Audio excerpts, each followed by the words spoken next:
Sarah Silverman's birthday wishes to her nephew, who is currently serving the IDF, is bringing out all the haters. And we have her sister, Rabbi Susan Silverman, a friend, an amazing person. And we've had everyone on the family on live except for you. So welcome to the show, even via Skype. Hi, Emily. How are you? I'm great. How are you? I'm good. I'm good. So, listen, this must be just shocking to you. Here you have these beautiful children. I met Adar. He's a fabulous boy. He's 19. You have another son who's adopted, Zamir, who is 16. How did this whole thing get so out of hand?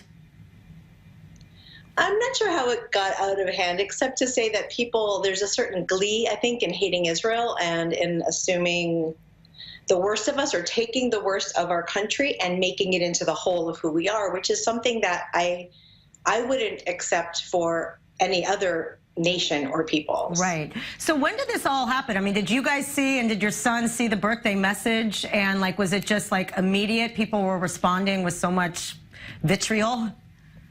Yeah, so our son saw it because I saw that he responded to his auntie just saying that he loves her and thank you.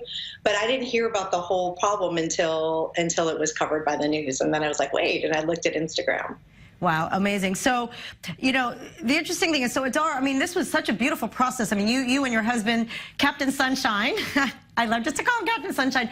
You guys are, he's bringing solar energy to Africa. I mean, you guys are so passionate. And when I, spent Shabbat at your house, you said you always knew you wanted to adopt children. It wasn't easy to, to go to Africa and bring them to Israel. Right. I mean, there was a huge process in all of it. Our older son, came home to us when we lived in the States still. And our younger son came home just as we were making Aliyah. And he's deaf. So the combination of moving, only knowing one language that no one else in your family knows, and then having to learn English and Hebrew was a challenge. But he just rose to it so incredibly beautifully. So what, does Sarah care? When people do this, or does she just find, the humor in everything? It's got to, if people said it, I would cry. Does she have thick skin? Yeah, she has thick skin, but more than thick skin, she has a really, really deep heart. She's really this incredibly loving soul. And so this stuff is painful to her in the fact that it exists in the world, this kind of hatred is very sad for her and for us, but she doesn't take this personally. It doesn't weigh on her. She can't sleep or something because somebody wrote something anti-Semitic. Right, right. Now she's very involved and obviously, very active. She spoke, at the Democratic Convention. She's very active on voters' rights and all of these things. Is she, but you don't hear her always being vocal about Israel per se. Is there a lot that she's doing kind of behind the scenes? No, it's not that she's doing stuff behind the scenes. She's really interested. She asks me a lot of questions. She wants to know if things are true. She gets videos from people, especially, anti-Israel people, and says, Susie, is this true? What's going on? And I'm very interested in what's true and real about Israel. When it comes to my son being in the army, I feel like, I'm working really hard on Israel's left to move us forward in a lot of realms. But at the same time, we have to protect our country, because if we don't, we will be destroyed, completely destroyed. Yeah. So it's this balance where we want to make it a much better country. I want to end the occupation. I want to take care of the asylum seekers who are here. That's really crucial right now. I want to bring liberal Judaism to this country and liberal democracy more strongly to this country.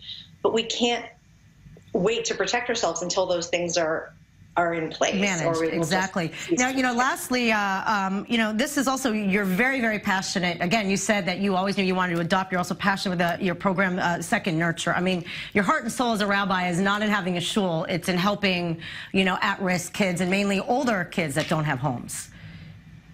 Right. So I have an organization called Second Nurture. Every child deserves a family and a community, and it's based in the U.S., so I'm traveling quite a bit these days.